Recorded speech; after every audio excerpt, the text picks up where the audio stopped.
Greetings, commanders. We're the Wolpertingers, part of the Wolpertingers. Yep. That's Dini. I'm Bender. And we're here today to show you a little bit about our game Survivor Mercs, which you can play right now as a demo on Steam during Steam Next Fest. So make sure to check it out. And yeah, let me start by telling you a little bit how we came up with that game in the first place. Because we as a team really love the roguelite bullet heaven genre, how it's called now. So all of the games like Vampire Survivors and Brotato and 20 Minutes Till Dawn and the likes. And we played these a lot. And in the end decided, hey, why shouldn't we make our own Survivors-like and try to evolve that kind of genre? So that's how Survivor Mercs came into existence. And it's basically a game that's classic roguelite, where you play a hero commander who is leading a squad of mercenaries into battle against a relentless army, trying to survive, trying to get as much loot as possible, and then either extract with the loot and save it, or die. That's it. And I would say, let's jump into some gameplay. Yep.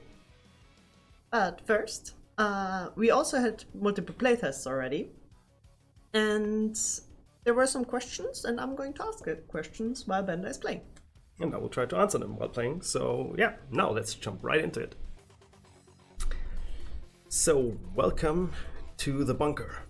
This is the home to your mercs. This is your operations headquarters. And from here you will actually head out into battle. From here you will basically unlock new things. And in the future you will even expand that bunker. Not in the demo right now, but this is coming as a feature. You can build your own bunker rooms that will grant you some not only permanent upgrades, but actually a lot of like really helpful features. For example, cloning your own commanders, which will become really important in a later game. I will start by digging into the first battle with you guys, and we'll just show you a little bit how the game looks like when you actually play it, and then we will return here into the bunker and we'll show you a little bit more about what you can actually hear and what kind of stuff you can unlock, have new mercenaries you can hire, what new hero items you can procure and purchase to really build your squad up. So I'd say let's jump into it. So basically in here, this is your clone bay, because each of your commanders is a clone, and each commander is actually generated from 3 random traits. And these 3 traits are a perception trait, a characteristic, and a talent. And whenever you want to start a new operation, you will actually be in this menu and you will get a chance to select some randomly generated ones. And with that, we will have the opportunity to actually offer you a couple of thousand different and individual heroes that you can play, which is something that we are really proud of. And this is also a feature that we will expand in the future. So you can, at some point, not only depend on the random number generator to give you an awesome character, but you will also have a chance to really select some of these traits for yourself. And this is where some of your loot will come into play later on. So let's do our first run and really just start out with the most vanilla commander that you can have, which is the average basic commander. So this is the guy who has no special effects at all. Once you select your commander, you will just basically head into battle, and you will land with an awesome animation in the battlefield, killing the first kind of enemies, and then you actually have to go and find your first mercs. What's the thing there? The green one. That's what's called a beacon objective. And this is part of the fundamental things of the game. You will have to capture these objectives, and there will be multiple types of them on the map. And the green ones, the beacons, are the ones where you can not only recruit new mercenaries into your squad for the run, but it will also offer you the option to get some additional gear items, which I hope we'll see later on in the stream here, and we'll hopefully be showing off some of the cooler ones that we have in the game. Mercenaries. What are mercenaries? So in Survivor Mercs, you don't really have a weapon as your commander. There will be some commanders that will have their own abilities and skills and weapons, but for the most part you are actually relying on your squad to kill the enemies and shred the enemy horde. And yeah, speaking of shredding, I will just pick Shredder right now as the first one that we're recruiting into the team. So this is kind of a team favorite, and he's just a guy with a shotgun, able to shoot like rather quickly, deal kind of a lot of damage, and he has a couple of interesting skills as well, because the thing is, you will see I'm picking up the dog tags here, which are granting me some experience points. Once I have enough, I will get the first level up, and yeah, let's just spend that one. So whenever you get a new level up with your commander, you will have the chance to not only upgrade your mercenaries, but you will also be able to get some like generic upgrades or upgrades for your gear and equipment. And this will only be for the time of your run, basically. So right now, and this is pretty cool right here, because Shredder has a skill tree that also has 2 exclusive paths. So we can go with buckshot shells. There would also be another option, which could be slug shells. I'm personally, I love the buckshot. It's just Same. more spread and a little bit shorter range, but it's totally fine. So I will invest into that, and this will also exclude the slugshot upgrades from potential future upgrades. So now I can basically skill Shredder more into a mercenary that is more like a close range, high damage dealer type of. And as you see, our mercenaries have a little bit of their own mind, so they will basically follow you around as a commander. So you're still controlling and steering your squad, but the mercenaries will do all the shooting, and they will pick their targets on their own. They will have different movement patterns. Some of them you will hopefully see later on in the game. And let's make our way now to one of the first new objectives that we just saw here, which is a loot crate. And let me capture that without guilt. Oh my god. And what is the loot for?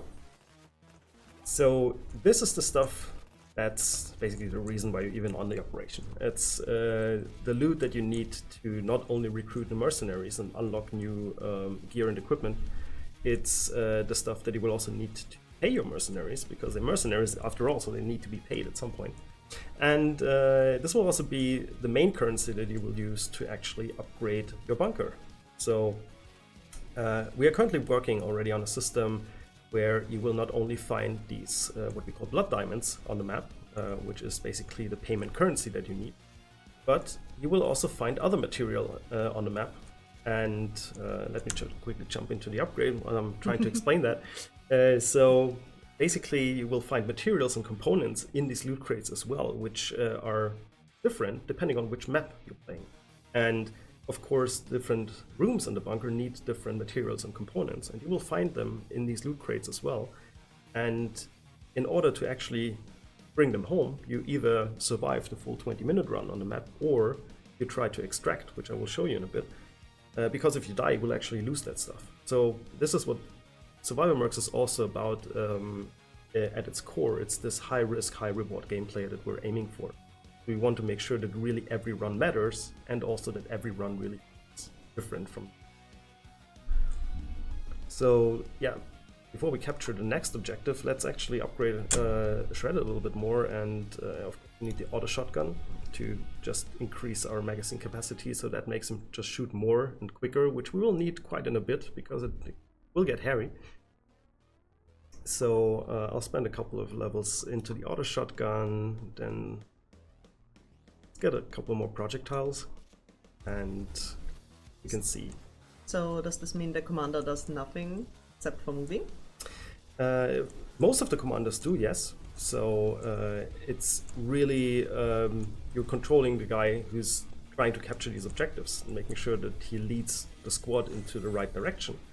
But on the other hand, it's also something where, depending on your trait or this like talent that we described earlier in the clone bay, there will be some commanders that actually have certain active abilities and potentially even their own weapons. And I think we can show you one later in the stream. There is, for example, the one-man army commander, which is basically a commander that starts with no mercenaries and can't even hire mercenaries.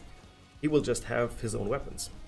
Or there will be another one which is called the Quaker, who has like a big hammer. He's swinging around and able to damage enemies, which is kind of a semi-passive ability because he will do an area of effect damage around him, hurting enemies, but you can't really control it directly. It's more aiming always in your movement direction.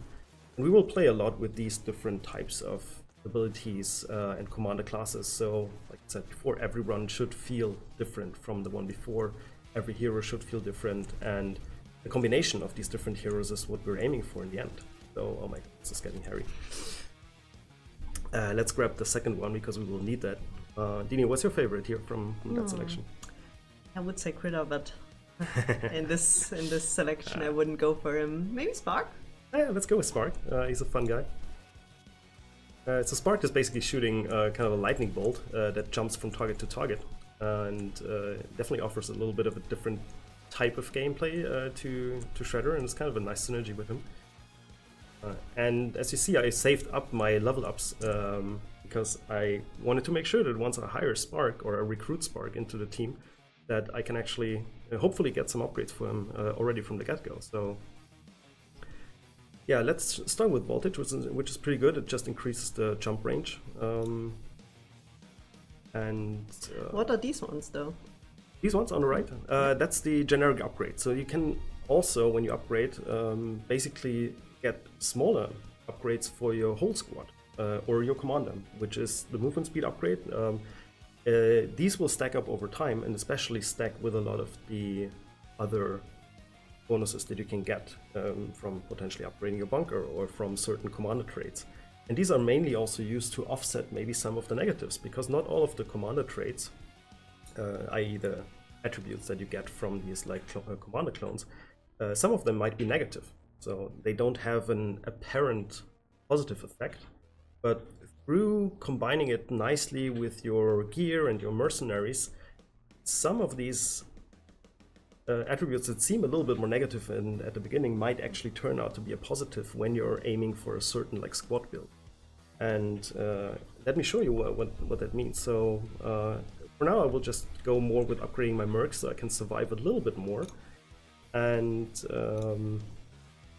then let's try to get some of the more like skills that are actually keeping enemies away from me.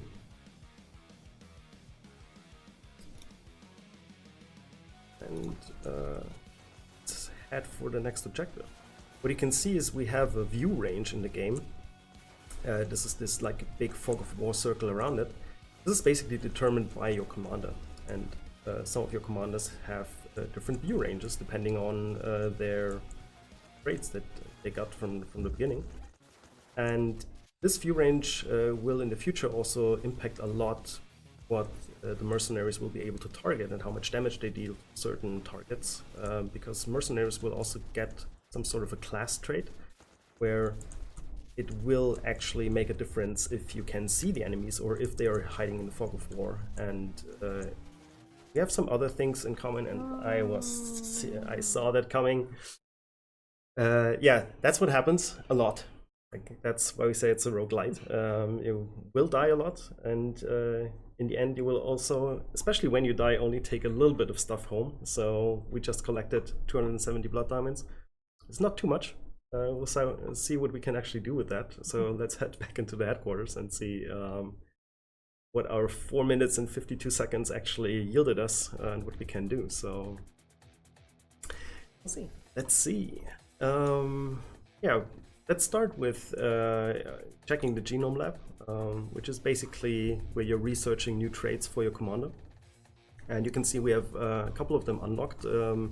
This is also only the scope of the demo at the moment, so we will have way more of these in the future. Our goal is to start off in early access with traits that allow you to at least combine roughly 1,000 or more commands already. So we'll have really lots of individual heroes. And for the full game, ideally, we're aiming for even like something like over 9,000 commanders or somewhere in that region. Like, we want to really make sure that basically, as long as you don't want to, you never have to play the same commander hero again. And like I said before, these 3 traits are separated into the categories here, and you can see already that there are some that we have unlocked which we might be able to play as well. There's some things that are just really like fun and quirky to play with, like the Deaf Commander, which really doesn't hear a lot of things, so you as a player also hear a lot of things in the game. Or the colorblind one, which can't see colors, which is also quite fun. And the more interesting ones, though, are the characteristics of this. And there's some quirky ones, like I always need like a fart joke in my game, so that's the reason why we have flatulent commanders, which actually has a quite good utility. It can save your butt in some situations. Then there's also some more interesting ones, and I think I will unlock the num one to see what that does. Of course, you won't really know what they are before you unlock them, so spoiled it a little bit now. And you can basically play a commander that can't see their own HP. So you're basically a little bit in the dark, like, oh my god, how much HP do I have left?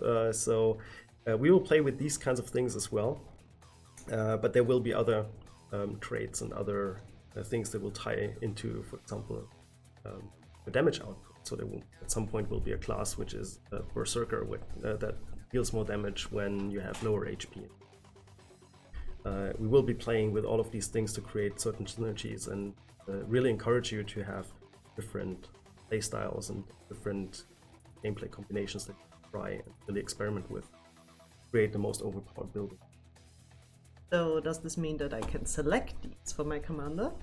Not yet, but this is of course something that will come. This is basically one of the questions that reaches us from community basically every day. And no, at the moment you cannot really configure your commanders yet. This is mainly due that we don't really have that many traits yet. But this will be part of one of the bunker upgrades. So, like I said, in the future you will be able to build more rooms, not just these 4 that are shown here. This will actually work more like if I build a new room here, I will actually get the slots that are surrounding it to expand my bunker. So you can kind of individualize it a little bit to your likings. And one of these rooms, for example, might be the clone lab, where you can then unlock the feature that you can configure your commander. And this is something, you can see we have a little bit of DNA up here, which is the second resource at the moment. If I go into the clone bay, in the future I will be able to not only have these like random generated commanders, but I can also create a new one, which will be an option that will appear here, where I can say, oh, I want to lock in, for example, this kind of Hawkeye trait, and will leave, for example, the other 2 as random, and then I need to pay a certain DNA cost to actually create or clone that commander. And similarly, you will also use that kind of DNA to revive fallen commanders, so you will have a list of some of your last played commanders. You just want to do another run with one of them, and you have enough of the DNA resources, and you can also do that and revive that commander and play another run with it. And currently in the demo we always lock in the average basic commander, so you can basically really check out the game in its most vanilla state, but of course, like already said, there's like different ones. I think this is quite a fun one. It's a very cool combination, actually. Yeah. So let's definitely try that one, because it will show you a little bit what we mean when we say we're messing with your perception as a player as well. And this is also a great combination with the Quaker, because it shows you a little bit what happens when your commander has sort of an active weapon that you can use to defend yourself. So whenever you choose a commander, you can head into battle. Currently in the demo we only locked the operations to the desert map. There are more maps currently in development, and we will at least have a second map for the early access release, potentially even 3. And then over the course of early access, we're actually planning to release major updates. And with each of these updates, we also want to expand the content. It means more mercenaries, more traits, more gear, and more maps. Mentioning gear, I will quickly jump into the armory as well to show you what I mean by gear, because we didn't get a chance to look at that in the last run. So, as you might have seen, I will show you again in the run. On the bottom right, we had a little kind of couple slots for your mercenaries that you can hire. Normally, it's 5 mercenaries that you can hire per run, and there's also an additional 5 slots for gear.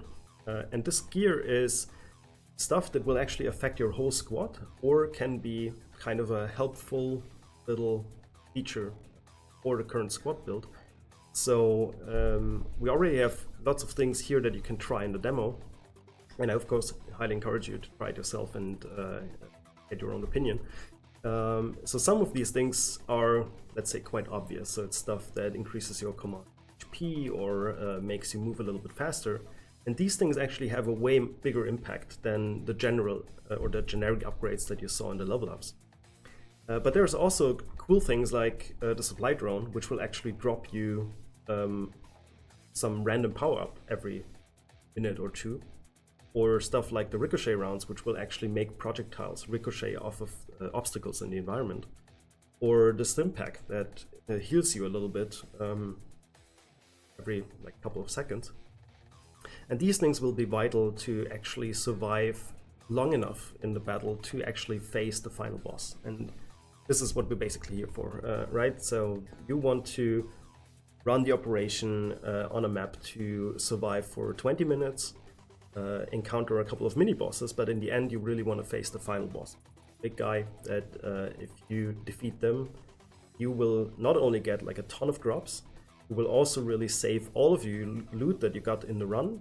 And this will of course be a part what is the upcoming mission system in the game, where you will actually fulfill certain missions to unlock other options, like being able to recruit additional mercenaries that will be locked before that, or unlocking or researching new blueprints for the bunker rooms.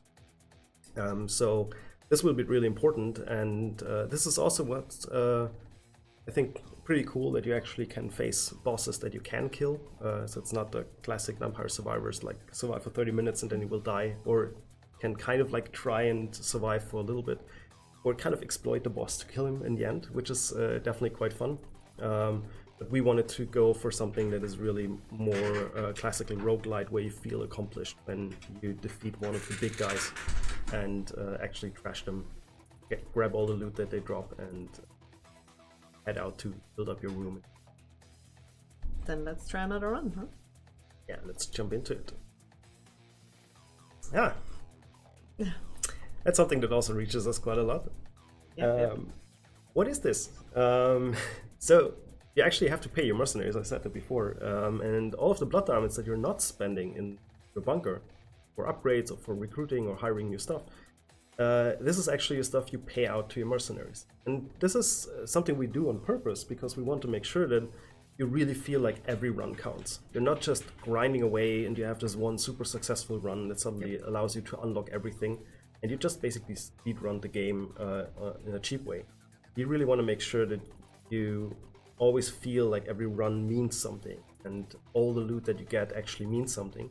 And then you can also plan ahead a little bit and really figure out like, oh, maybe I will do a run where I'm just heading for the loot crates, trying to get as many as possible, because I just need this one like material component item to build my next bunker room. or I just need a run that yields me 1,000 diamonds and then I will extract from it instead of trying to survive as long as possible, basically wasting time for something you can't really use or invest into something new. So we wanted to make sure that it really feels like something. And I will try to show you in that run actually what the extraction is all about and why it's actually an important component in the game. So let's head out, and you can see we have the vampiric aura and our little hammer that is now. We could try and actually try to survive as long as possible, but let me tell you already, like this won't be the one that will kill the boss.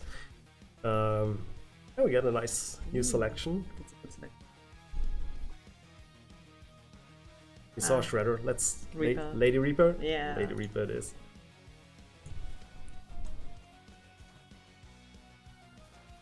Another favorite in the team for her really awesome like railgun. And that's actually not a streaming error, like the game is literally black and white right now, so this is part of the colorblind trait. Of course this messes a little bit with you as a player, so it makes it harder to see what's going on. But this again in the future is something we want to make sure it ties into some sort of like gameplay element as well, to offer an interesting opportunity for you to create a build with an interesting squad that might actually benefit from not just have that as a negative impact. But some of them will definitely be like, we also want to mess with you a little bit, right? Yeah. So some of them will just be this kind of like quirky, weird effects that sometimes not really have a big benefit. They're just there to give you a nice kind of challenge. Sometimes if you really unlock most of the stuff in the game and you just want to try something new, you can try to create the most broken commander and actually try to survive with him in a map that actually offers a real big challenge. Could be, at least in my opinion, kind of fun. Hope you feel the same.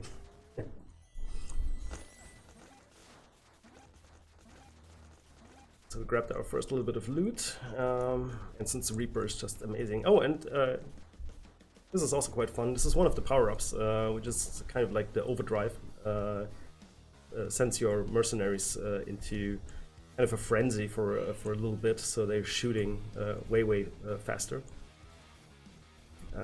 So a lot of these power-ups are already in the demo and in the game, and they will really help you to get out of like hairy situations from time to time. Yeah. And now you can see actually we have a gear item as well in this rotation. But I think I still want to go with a little bit more firepower. So let's see what Curveball can do, right? It is. Alright, and let's spend some upgrades here as well. So definitely need some more projectiles for Reaper. And yeah, that's another one of the like exclusive skill trees right here. So Curveball can actually select between 3 different types of grenades. And once you choose one of them, you actually have to stick with them for this run. And I personally love the poison grenades because they just leave this little lingering pool of poison that also kills the enemies. Of course, they do a little bit less impact damage, a little bit. But yeah, what would be your favorite there? Poison. I always love the toxic run. I can highly recommend this one. Let's be toxic. Let's yeah, maybe upgrade them a little more. A little bit into the payload to get some more air effect damage. Quick load battery is also always nice, making her shoot a little bit faster, him shoot a little bit faster, and get some more here.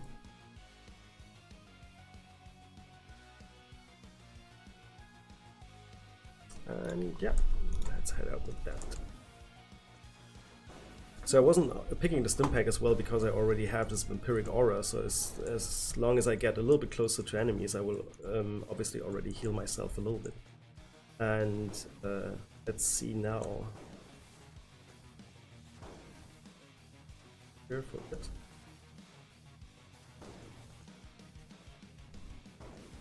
As you can also see here, we have kind of like a procedurally generated map, which will always look a little bit different. It basically has lots of different buildings and obstacles on the map. And what we're planning to do in the future as well is having these objectives a little bit more themed. So you're not just capturing this like little circle here, but it's actually like a technology lab that you're breaking into, or you're capturing kind of a military outpost. And depending on what type of objective you're capturing, you also will get a little bit different loot chances of the stuff that you find in there. So this is really something we want to play more with, and we want to like explore also a little bit more, especially for the later maps in the game. So hope you're staying tuned through early access and supporting us playing the game there, and really looking forward to all of the new upgrades that we're not upgrades, updates that we're bringing to the game. Oh, wait a second. What is exclude? Because I see it there. That's a feature that will actually be, we left it unlocked here in the demo, so you can test it out, but this will be especially important later on, and will also be something that you will then get to a certain room in your bunker. But you can basically exclude one of the mercenaries, or gear items, or upgrade options from the random rotation. So especially if you have a lot of stuff unlocked, of course you want to regain a little bit of control over what you can actually do in a certain run. So I can go here and say, okay, Critter, I want to banish him or exclude him from this rotation. So I will do that. And now Critter will never be in my rotation again for this run. In the next run, of course, I can still freely select him again, but for this run, I have him anymore. And let's see if we can actually check out Operator, because he's also a quirky little merc that behaves a little differently, because he has more of a utility merc as well. So as you might be able to see, he has a little drone that's circling around him, and that's actually doing the shooting for him. And instead of upgrading Operator directly, you're actually upgrading his drone, and you can get different called like protocols for it. So let's see if we can get one. There we get the attack protocol, which actually increases the defensive capabilities of the drone. And there's also the air defense, or the defensive protocol, which will have a really interesting and super helpful utility actually, because it has an anti-projectile pulse, which will basically delete enemy projectiles around the drone in quite a wide radius. He's a little bit overpowered at the moment. We think we might need to adjust a little bit of the balancing there, so please stay with us. There's still at the demo, there's still lots of work going on, especially in the balancing. But I'll just pick that and hopefully can show you a little bit what it looks like. So you can see this like circle. Let's get closer to see nulling out these projectiles. Might have a chance. There you go. So this is actually super helpful when you're trying to capture the objectives, where you have these kind of defensive sentry turrets around you, shooting you constantly, and just want to make sure that they're not getting as annoying as they normally are. But of course, you still have to watch out. Like it's not like a safeguard or a shield that's constantly active. So before I'm extracting, I just want to show you quickly another one of the objective types, which is the supply drop, which I haven't talked about yet in detail. This is basically another objective type, and you can see it already looks a little bit different.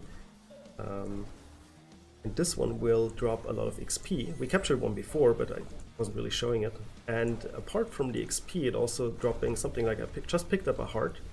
It's the one that has a medikit in it. So you sometimes really just need to make a run for them to make sure you get them. And what's also really fun is, and I was evading it on purpose, and I hope I won't die now, but there's also banana nades pickup, and I want to get that because this is a fun little ability. It's a power-up where you can actually control with the mouse, similar to a twin-stick shooter, where you're actually aiming the banana nades. It's kind of like super powerful grenades that you can just throw around, and you can see we just nuked E-shooter, which is one of the mini-bosses that is just out of existence. Now I just need to make sure I don't die. I think I might just pull some upgrades real quick and see if I can save myself to actually make it to the extraction point. Gonna be a rough one though. Yeah, that's definitely gonna be a rough one. I mean, let's upgrade the attack protocol because that's quite OP at the moment. That stuff. Maybe also here, like Reaper, when you look at Alloy, he's actually, he has a damage disadvantage at the moment. And this comes from her skill tree, where she's actually getting more projectiles, but each projectile does a little bit less damage. By upgrading that kind of skill tree, you can sometimes get damage basically back to 100%. So this is also some of the skills. Not all of them have just the pure benefits. It's more like a trade-off, and really trying to shape each mercenary into the direction you have them for a specific run. So can I see the skill trees? Yeah, that's also a really good question. At the moment, not yet, unfortunately. So in the demo right now, there's no way to really look at the skill tree in this like classical skill tree format that you might be familiar with from other games.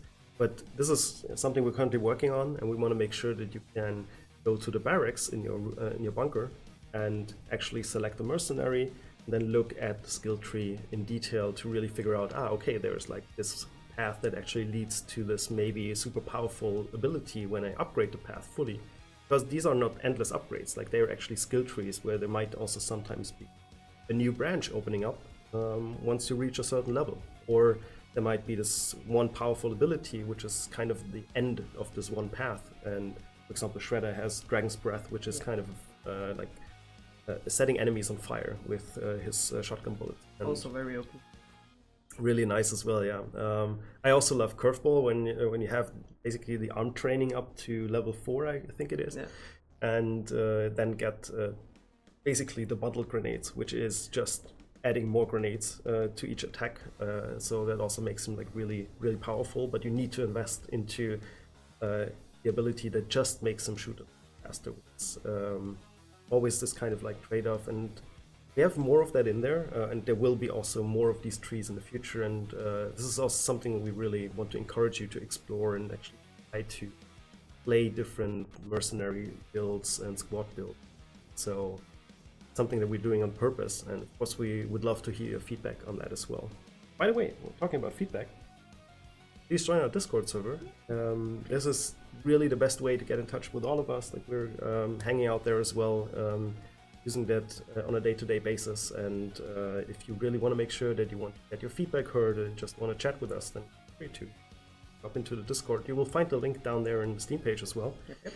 So feel free to join, and let's engage in some casual conversation there.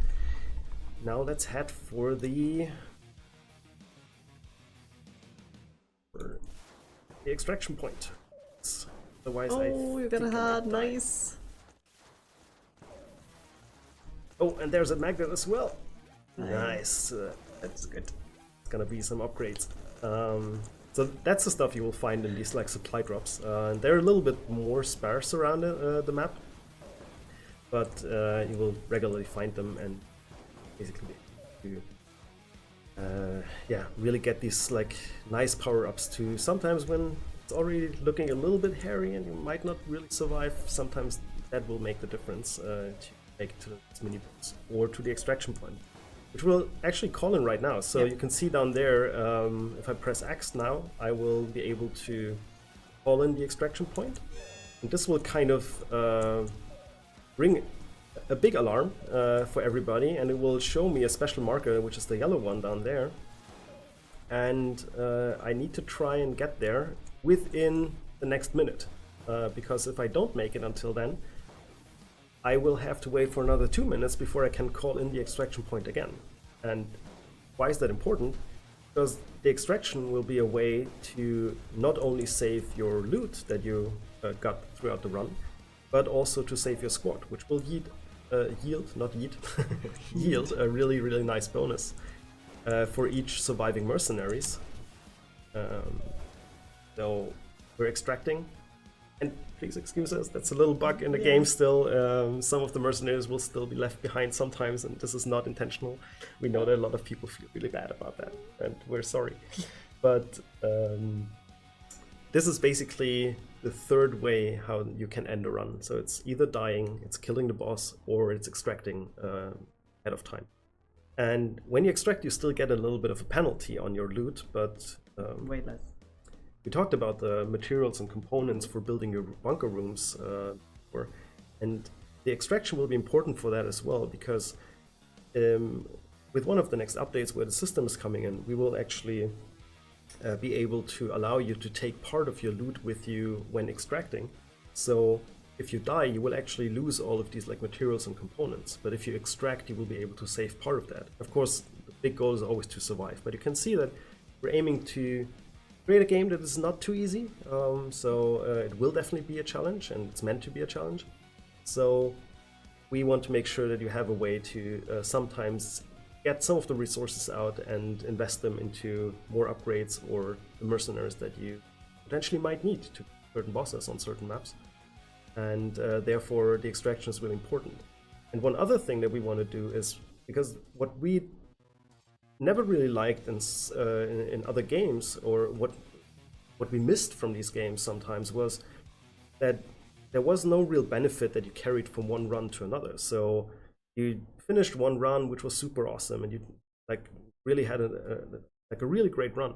You come back and you invest a little bit into, for example, one new upgrade, or just buying some new random stuff, or you might have gotten an achievement or something, but then you basically start from scratch again in the next run, and it doesn't really feel like you, apart from the little power-up that you might have gotten from an upgrade, you have something that helps you achieve your goal in the next run. So what we thought would be really cool is that your mercenaries, if they survive and actually reach a certain level, they will actually get what we call the survivor bonus.